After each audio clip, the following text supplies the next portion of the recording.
Hmm. Well. What we got here? The Top Corner Podcast. Oh, wow. It's a Monday, 16.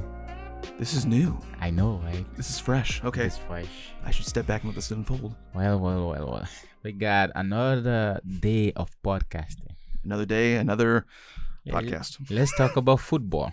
Yeah. Soccer for some, football for others. Most. Whatever floats your boat. We can say most, though. Most, yeah. Yeah. Whatever. But, there is the World Cup, Club, FIFA, whatever it is. Yeah, exactly. And I think that's part of the problem. The name has to be changed. The There's FIFA Club World Cup. Come on, guys. Yeah, there's a lot of polemic around that, man. Yeah. No, before we jump into it, Madrid is trying to get Konate at the end of his contract, which is in 2026. Yeah. I just read it I think an hour ago. And he is not unbelievably young. He's like 27, right? Is he? I believe. Let me double check. Oh, well, Konate, Liverpool, because he has one more transfer in him. Is what I'm trying to say. Like he's at that. You know what his ceiling is, or you know what his capability is. Like he's already kind of proven the majority. He's 26. 26. He just turned 26. Oh, so he's the guy. Yes, he's still got time. Yeah. So, sure. But I think his contract expires. Well, not expire, but runs or whatever. Yeah. At the end of 2026, and Madrid is. So already a lot of rumors that wouldn't be a bad signing for them. They might come knocking. Some people are mad. When people are mad, a lot of things happen. They're saying Madrid is that. They're like those people that went that wait for the the farmers market to kind of close, and they come in right at the closing time so they can just get whatever is happening. Yeah. So hey, you can't blame them. Well, then here's a question then about that, because they are looking for another center back, because they do need another center back. Yeah. And Gabriel from Arsenal just extended. But what I mean to say is that they're trying to lock down Saliba, and he's not been overly vocal about wanting a move. Yeah. But he's also not been overly eager to re-sign. Do you put Ibrahima Konate above William Saliba in the prospect of a transfer? Do you sign him? Like, let's say that Konate is available next season. Yeah. But Saliba is available in 2 seasons. Who would you prioritize if they were both open at the same time, or if you had to wait for one for the other? What do you think? Because they could get away with 2. Yeah. 2 new signings at the back. But let's say they only get 1. How would you go about I think the way they're trying to play the cards is like, we're just gonna put it out there. Whoever comes, it's whoever we're gonna get. Because at the end of the day, both of them can definitely go in and fill that center back position. But if I had a choice, probably Saliba, because he's probably younger. He is. I'm looking at this now. He is almost 3 years younger. Yeah. So you have more lifespan that you can get out of him. Yeah. And he's he's prominent, one of the best, But Konate, Saliba, it wouldn't matter. I think for them, I don't think it will matter. They just need that one person that can come in and fill that hole. Because Rodriguez getting old. Militao, if everything goes well, he might come back as in form. Yeah, but you still need one because Rodriguez getting old. It's unfortunate that you've learned that whether or not Eder Militao is if he's healthy, he's one of the top 5 in the world. Yeah, and has been for some time now. The issue is that he's hardly ever fit to be in that top 5. So it's like you want to keep him around. But do you think that Konate spending his time at Liverpool and having that bit of being able to play at that highest level, do you think that might sort of separate him in terms of his ability to stay composed in those moments that Real Madrid need more than Saliba? Well, that's the thing though. That's why I say if they had the choice, they probably would go for Saliba. But I also don't think that it will be so much of an issue. Although one is more composed, one is more vigilant at the back. He's been there and he's been successful in those big moments. Yeah, I think that Saliba has more raw talent. I think that he has a higher ceiling. I think that he's a better athlete overall, because Konate was not the best when he came to Liverpool. He was really he was honed and crafted. But that's kind of what I'm saying though. I think that him being able to be so malleable and be molded the way that he was by being next to Van Dijk and having that great midfield in front of him, they really did sculpt a great player. And I do think that maybe the end result of that firing process, that sort of smithing process to craft him the way that he is, I think that he might be a better fit for them in terms of if you need somebody to not make one mistake at the highest moment, it might be him because you've seen this past season that Saliba does have a few mistakes in him. And like I said, he might be the more raw talent, but if you need a Champions League final, a Copa del Rey final in which you are the favorites and it's almost your birthright to win these games, I think that having somebody that was sort of bred in Liverpool might be a better look for you. I don't know. Which I think it comes from maturity. I think Konate has that level of maturity probably because age, more games, and playing with Van Dijk, which is different. That's gonna do that too. Because you play with someone that has a lot more seniority, a lot more experience in the game at a high intensity level type games. Then you're gonna pick up some tricks. It's like Van Dijk make mistake. Everybody makes mistake, but you can see when he plays, even though he's older now, you can look at the field and look where he positioned himself and how he positioned himself to like make this either as a tackle or a shoulder. You see that level of maturity mixed with experience. It's like a young defender wouldn't probably do that. He'll probably do a lot of mistakes. But him playing with Van Dijk, I think, has helped him in that game because he wasn't like that when he got into Liverpool. So I think that's another thing. He was lost in the rotation of Matip and Gomez in terms of, he was younger, and it's like it was obvious that they wanted him to be that number one next to Van Dijk, but he wasn't quite ready. That's another thing. When you're trying to build a team, don't fire everyone. Don't just let go everyone. You got to build around the younger players, but the younger players have to be around the older players so they can learn, because you're not the first to play football, man. Because Liverpool also do that very well. They keep guys seemingly in terms of performance a little bit longer than they need to, but they're like Milner, Henderson, Joel Matip was there for like 4 years without being the designated number one next to Van Dijk. I mean, he was by proxy because no one else could really fill the role. But you don't realize until they leave. It's like, well, the impact that they were giving these younger players was less on the pitch and more in practice and in training every single day. That is true. And so they might follow suit like that with Salah if they've done it with several other positions in the last 5 years. I mean, you'll probably have Mo Salah hanging around until he's 35 or so. And you'll be like, he doesn't have the pace anymore. He's not breaking. It's like, no, but he's doing more behind the scenes. And I think that so that when somebody does come in, like I'm just thinking of Rodrigo, even though he doesn't like playing on the right side. But you get what I'm saying. Yeah, definitely. That comes in and just kind of learns from that over that time. Yeah, I think that's one of the probably biggest assets. So the way they rebuild, they just don't rebuild from scratch in a sense where they just put in this low talent to learn from the older guys until your time comes in and you just kind of take ownership of the position in a sense. But everybody's so concerned with success now, both like players, fans, and the club runners themselves. Like they try to say like, how much money can we spend to win the Champions League next season? It's like, how much can you spend to win it in 3 years and then win it 2 years after that again and again? You got to build that kind of a thing, and they're one of the few clubs I think that really understand that, and their fans understand that as well, and that's the important thing too. That's kind of why I like a little bit Madrid in a sense, because when they don't rebuild from scratch. It's like, okay, we're gonna let these few guys in, bring in new blood, and the new blood's gonna learn until they get this is chicks. They're gonna be like chicken some days, and they can be ready to be eaten. So basically, same thing. And it is funny though, because I mean, you're right though. Like the way that both of those clubs rebuild are very similar, but the outlook from the club itself and the fans are different. The fans want success every single game, all the time, period. And it's a failure of a season when they're out of the Champions League, but they win the domestic league. You know what I mean? It's like that's a failure to them. However, because they're so good at building squads, they have depth in the bench that if somebody, if the big signing, the Eden Hazard, is not meeting expectations, and they can afford to bench them and still win games. That's right. But it doesn't kill the club, not just because they're spending a lot of money, but because they've spent a solid 6 years building that depth. Yeah. So they can't afford to do that if something doesn't work out. They want somebody to come in immediately and be an absolute rock star, but they have contingency plans throughout so that if that doesn't work, they can sell them for a profit because they still are a Madrid player and they have guys take their spot immediately.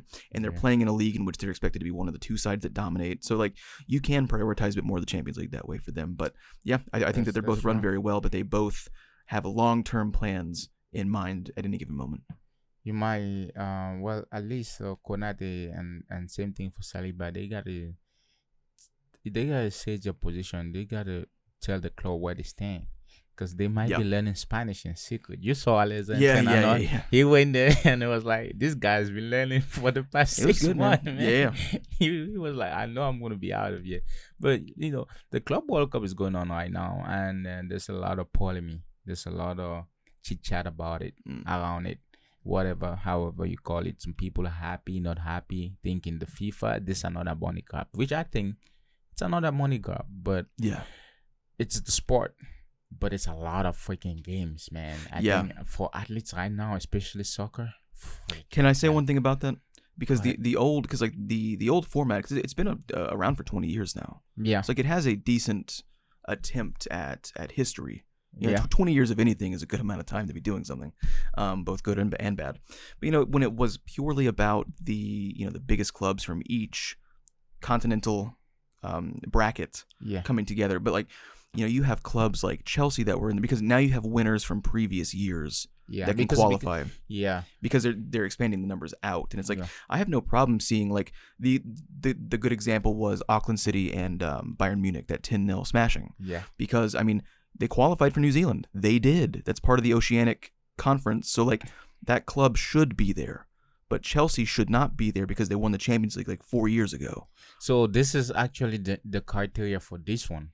So, the past 4 years, what you've done. Yeah. Which, that's why we fall in a gray area for those who don't understand. Because the rules are not it's not implicit. Like, we don't really know when it comes to Europe. The reason why I say that, for Europe, you have to, the past 4 years, for 2021 to now, you have to either win your league or win the Champions League. Yeah. But even if you win your league and you didn't win, so they take the highest output out of the club. Yeah. That's why Man City qualified, because they won in 2021 and they won in 2023, the Champions League. So Chelsea qualified because they won that. Yeah, I mean that's the highest output, it starts to get gray because it's not representative of the last season, and if that's the way it is for Champions League, it should be that way for them as well. Because I like you said, I think they should just take whatever had happened last season, the very last season. Yeah, because they're also, and they've been very transparent as well about like this is their answer to the Champions League. Yeah, because FIFA are kind of jealous of UEFA for having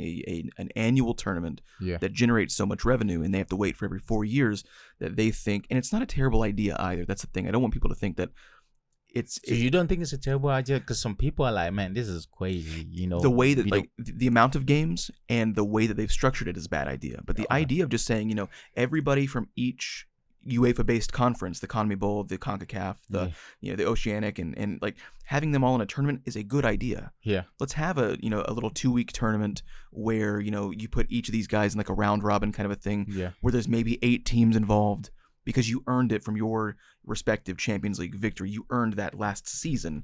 If you didn't earn it last season, you're not in. But because they start grandfathering things in and they've got a big fucking group stage and knockout, it's like that's too much. It should have been like a round robin, or they've got the league phase now in Champions League. Why don't you put like the 8 teams that were like previous winners and put them like from last season, put them in a league phase and then put them in a knockout tournament, and it's over and done with quick. It does mean something, because I do want to see what the Asian champion does against the South American champion. So I want to see that. What I would have liked for that instead, because the whole competition is also in a gray area because of you can see some fraudulent activity. What I mean by that is, Inter Miami is the host, but they shouldn't have been.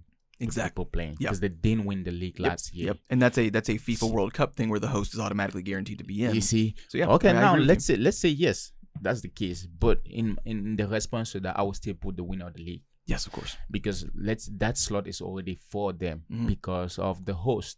Now if you go to UEFA has 12 slot, I would take it off. and I would take pick the five, or I mean the leagues in Europe. Yeah. You send your champion, your league champion, and the last slot of those leagues will be the person who won the Champions League, just because he won the Champions League. So it makes sense that City, who won this year, Liverpool will be there. Then Paris will be there. Yep. But since Paris is already qualified because they have the Champions League, you send the second in their league. Mm-hmm. But you want to make it in a sense that it's not that you get two places in your league because of whatever reason. That just doesn't make sense. It should be about the best of each league, the people that won the league, because you can mimic the Champions League, but you have to mimic something. That's what I think. And maybe it could have also been like a coefficient of the teams most like who are the five most recent consistent winners of the Champions League. Those leagues can sort of get priority. So like that's another thing. Something like but it's there are too many sides in there that are going, well, how did they get in there? All it is for more games, and that's an issue. But the novelty of seeing, the Japanese, the J League champion versus Liverpool, and then even the match that took place today, Chelsea versus LAFC, inherently, that's interesting to anybody outside of Europe, because especially American fans, and it's like we obviously I don't think needed to host. It's like LAFC. What did they do to merit that place? Yeah, they were. They're one of the winningest of the last couple of years. I think they've won like 2 leagues in the last 5, something like that. They're one of the 3 destination clubs for the European guys past their prime, we'll say. It's just AFC, Al Hilal, Urawa, Al Ain. I mean, this is why it becomes weird, because then people look at it and like, okay, Saudi money might be involved in this. There's a lot of fraudulent activity. Well, if they retarded things through, it would have made a lot more sense. And there was one more thing that was even more glaring, was the fact that I think that there were talks of an internal Saudi transfer of Ronaldo from Nasir to Hilal, just to be able to compete in this thing, because they couldn't get Nasir in because they didn't earn it. So it's like, okay, I see. So like that's what I'm saying. Like that's why when people look at it, they understand this is football and people want to watch, but when they see what has happened around it for the competition to take place, it's like, we are seeing what you guys are doing. There is a pure version of how to do this, a respectable one, and I think one that everybody could get behind, but this is not the format for it. I understand they want to sell ticket. They want to raise awareness to the sport or the leagues, which I think is really good, because you get to see, like in Africa, I think Mamelodi Sounders from South Africa. You have Esperance from, I forgot, Congo or something like that. You have Al Ali from Egypt. But these guys, you get to see other people like Palmeiras, Flamengo, Fluminense. You get interested, because it's not just around Europe. Like me, for example, the one thing that I used to watch a lot outside of Europe would have been the Argentinian league and the Brazilian league, because most people don't know, when River Plate plays someone like Boca Junior. It's one of the biggest games after, like, Madrid, Barcelona. When you go and see the attendees and whatnot, these are big games. But I don't know, the way they did it is kind of weird, but it's like the idea, because like the for the Japanese league, the J League, it's the Kashima Antlers that are like the dominant like side of the whole nation. So you're like, I do want to see the Kashima Antlers versus Boca Junior. Like I want that is funny. I want to see that. That would have been something, because I'm curious. Because you want also to see what league, and talking about that, let's go directly to talk about Bayern Auckland City. Now you guys get to understand why there's there's levels to it. There's levels to it. Yes. And it's that even good, even great athletes, there's such a gulf between great athletes and world-class athletes. And so like, these, because that's also what we get caught up in the like, well, the French league's a farmer league. It's like, shut the fuck up, dude. That's like, if that's the 5th best league in the world in Europe, that's the 5th best league in the world. Man. So like, you don't going to steamroll anybody. You don't. You don't get to say that just because they're getting steamrolled by people in the Champions League.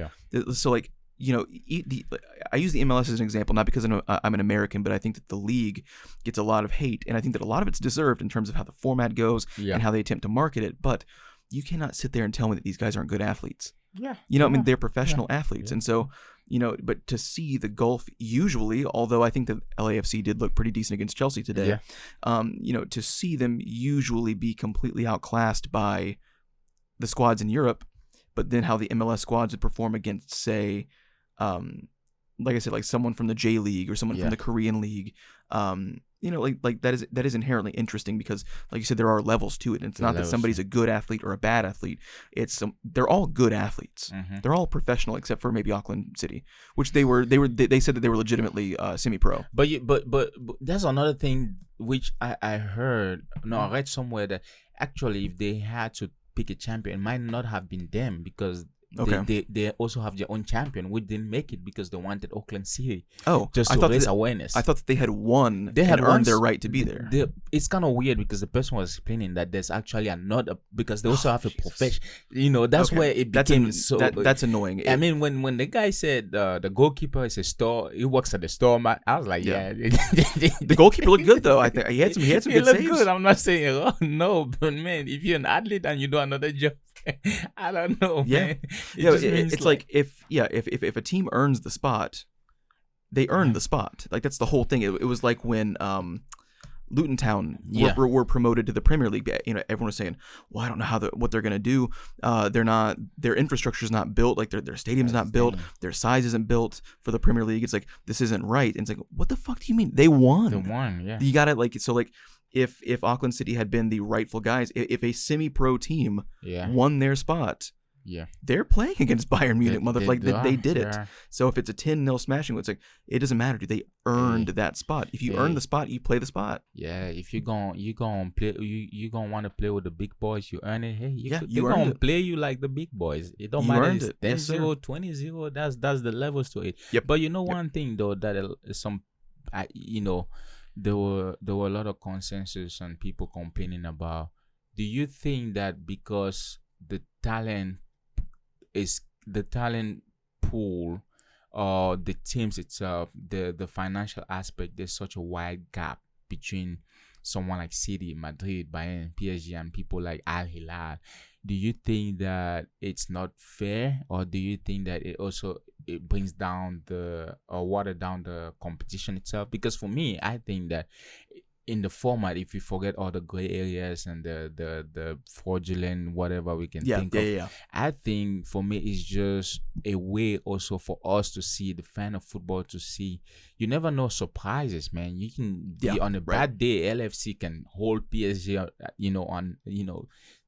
choke them out. You never know, and that's what the sport is about. Sometimes the underdog, we want to see what they will do. But what do you think about it? I mean, I think that the financial disparity between the clubs, that's part of the scope. I think that's one of the most important things about it, is because kind of what I just said. If if the Australian league is ranked this far below, but it's like if you qualify from your continent to represent for the Club World Cup, that's your spot. And it doesn't matter to me if you have 10% of the operating budget that the average European club has. If it's your first time in that competition and you've never played outside of your own continent before, it's like, I don't care. You earned the spot because you on that year were good enough to earn that spot, and I want to see how you place against everybody else. That was the whole point. The South American leagues have less money than Europe, but some of them have really underrated players. That's what I'm saying. So like you want to be able to see that, and you don't want to just. It's not just a competition to say the richest teams win. That's not what it's for. It's just to see the world stage. Yeah, because some people were like, 30 years ago it would have made more sense because the balance was a little bit there, because South American was also big there. Right. For me, it's just this is a celebration of football. Also, we get to see new talent. We get to see new style of play. We get to see a different style of competition at the highest level, because you might be surprised for a Flamengo to play Madrid and Madrid not getting their way. And you might be surprised to see an Al Ahly City not getting their way. The other thing is for clubs that are small and they have talent, these talented players get to also be showcased at the biggest stage, where other teams will be like, hey, that guy from Saunders, he is good. We might have to get him.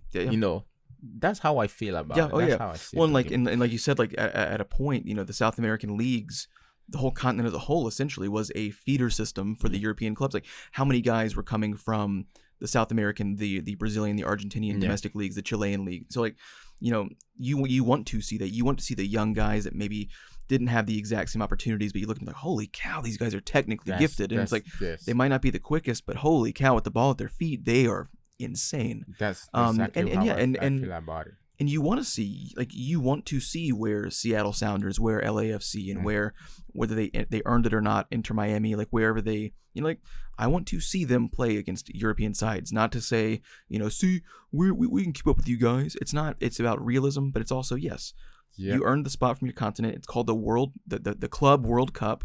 It represents that. Yeah. Europe will obviously dominate the competition, but it's not about Europe. It's about the world.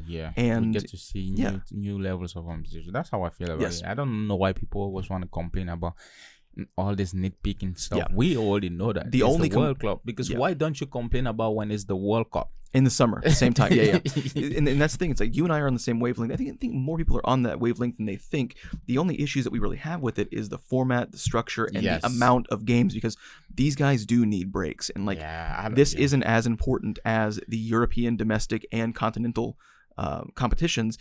But the novelty of seeing the continents play against each other is inherently important. Well, do you think that they will come there and actually compete them?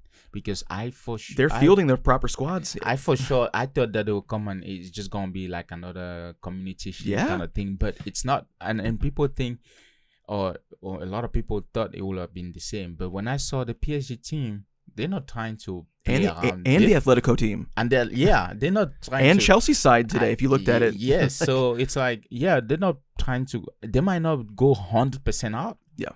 But I think they also will use this competition to gauge how good or what players they can rely on for next season. I think they will rotate the whole squad. And like even in Bayern's side that they played against Auckland, like I think you had maybe Goretzka and Musiala on the bench. Everybody else, you look at the side, you're like, that's kind of the team that plays week in, week out in Germany. So every single side, I'm really curious to see what team Man City fields. Man City, because everybody up to this point, the big sides, they've been fielding pretty much their You know what sides. I think about Man City? Man City will use this competition to they will use this competition to get their squad ready for the league. Especially that they've past seasons. I think this is the league they will use. Well, because who was it? Also, Bayern, they had Ta out there for like game one. It's like, that's what you do, because he will be one of your guys. Liam Delap played a little bit for Chelsea today. Just like, that's a good time to do it. It's like, it's your, you put your A squad out there, but also like your new transfers need time. And this is where you test your ideas. It's like, how can we, as Man City, how can we get Savinho and Doku and Marmoush and Holland on the same page? As soon as Reinders is ready, he's got to get in there, because he's clearly going to be one of your A midfielders. That's true. You're looking at who was the other guy? It's Rodri, Cherki, and Reinders in your midfield. And it's like 2 or 3 guys are brand new. They got to get ready, and they're going to be working. They're going to be feeding the ball to a lot of guys that have been out of form for an entire season now. That's true. So you need to be fielding your starters. Everybody else all the other European sides in the competition could probably get away with some 50-50 A and B squad. I think City really actually need the tournament to get everybody on the same page. That's what I'm thinking. Whether they're fresh and healthy or not, I think even Madrid will use it as a to gauge what players will be in the A squad next season, and also rotate it, because they got a lot of people that they promoted from Castilla. So I think these two clubs, they will extensively use it. Barcelona, they're not in. Are they in Barcelona? No, they're not, because they didn't perform the fall last year. But that's what I think for these guys. And you might think, they won't put their best guys. They did. It might not be 100%, but to be honest, it's a competition. And when you look at PSG, Atletico Madrid, man, PSG shows us why they won everything this year. I guess they won everything, right? No, they didn't win the cup because then they got knocked out. Which is crazy. But they showed us why they're good, man. Atletico Madrid, PSG, that was a game. I watched that one. Yeah. I didn't get to watch the full one, but I mean, yeah, and like you looked at the squad. It was the A squad. You looked at the score sheet, and it's like your big guys are scoring. So like there you go. I mean, like if everybody can do it, you can do it. And it's like, you know, if somebody's like the Pulisic situation, you know, like if your body can't do it, your body can't do it. Yeah. But if you can do it, it is still a competition. So like, it is. You know, you shouldn't be, if you're one of your squad's A players, you shouldn't bow out of a competition because you don't want to, because it's not worth your time. It should only be that, you know, I physically, like, I need to rest. It doesn't mean that I'm going to be doing other things on the side. It's like my body needs rest. But whoever's in that squad for that tournament, like, you got to take the tournament seriously, man. You have to. Yes. And it's not just it's not just to build up the prestige of that tournament either. It's like, you guys want to win. You guys want to look good in front of no matter what your competition is. Yep. That's why to me, and people were debating about that between Bayern and Auckland, like, to me it's disrespectful to take your foot off the gas. Yes. It's more disrespectful to take your foot off the gas than it is to smash someone 10-0. And another thing, we're all playing the same. We're playing the same game. Another thing is just to tell you that welcome to the big boys league. Yes, we're not gonna take it easy because we think that you're not at our level. Because we respect you, but you will understand why. Yeah, yes. There's levels to this. Yes, and some people don't, because, you know, baseball is the opposite way. I have a very tough time with the mentality of baseball. If you're beating a team. If you're smashing them just 8-0 lights out, and you're still swinging for the fences, they'll start throwing the pitches at you. They'll start hitting you because they want you to just take the ball and just run the game out. And it's like, no, we're professional athletes. But if you look at the mentality of the players and the fans in the league, it's honorable to go, it's okay. It's okay. And it's like that, to me, that's pitiful. Yeah. Because I come from a competitive mentality, and it's like, you're telling me then that baseball is not competitive, but then again, they'll yell at you and say, like, we're the most competitive sport in the world. And it's like, well, obviously you're not, because you think it's disrespectful to smash somebody that, like, you should at least be playing it a neutral way, in which if I score, I fucking score. Like, the NFL is that way. Like, if you take your foot off the gas in the NFL, you get hurt. So it doesn't mean that maybe you're playing at like 100%. Like, we've got to get that first down now. But like, you can't play at half speed. You will get hurt. So like, that's why you see teams that are 28-0 up still going. It's like, I'm not gonna just, like, I can't like let you tackle me. Yeah. Let you blow my knee out. Like, no. Like, I've got to lean into this as well, because if I absorb all of your momentum, like, my shoulder's gonna come out. So like, there are certain sports that you cannot relent in, and it's not disrespectfful. Yeah, I think the same way, man. Sad, man. It's fucking sad. You get to understand this is different level, man. You get beat 10-0. Hey, next time you gonna come back and think about this. You might want to put up a much more tougher competition, but it's gonna be difficult. Yeah, these are the best of the best. Yeah. How we say in French, la crème de la crème. Yeah, because I mean, you've got to think that the I keep using the J League as an example because it's you know, they do have teams that have, you know, multiple championships, and, you know, have been in the Club World Cup before. The Antlers beat Real Madrid in one of the Club World Cups over the last 7 or 8 years. So like, you know, they have a good history, but you're not telling me that in this competition that they're not going to lose 5-0 against PSG. They're going to. The dynasty of one nation will be destroyed by a team that just won their first European competition this year. That's the separation in the quality. There's nothing wrong with seeing that you should see that. Well, guys, like I said, man, go listen to us, go subscribe. The round of applause for us first. And some gunshots too afterwards. Let this ring out first. Hold on. Yes. Oh, hell no. Go for it. Hey, go subscribe. Yes, sir. TikTok, Instagram, YouTube, we got everything for you guys. Go watch the content, watch the podcast, turn on your bell notification, comment. Whatever you want us to do, talk about, hey, put it in the comment, and we're going to talk about it. See you guys next week. Bye. Or I'll smack the shit out of you.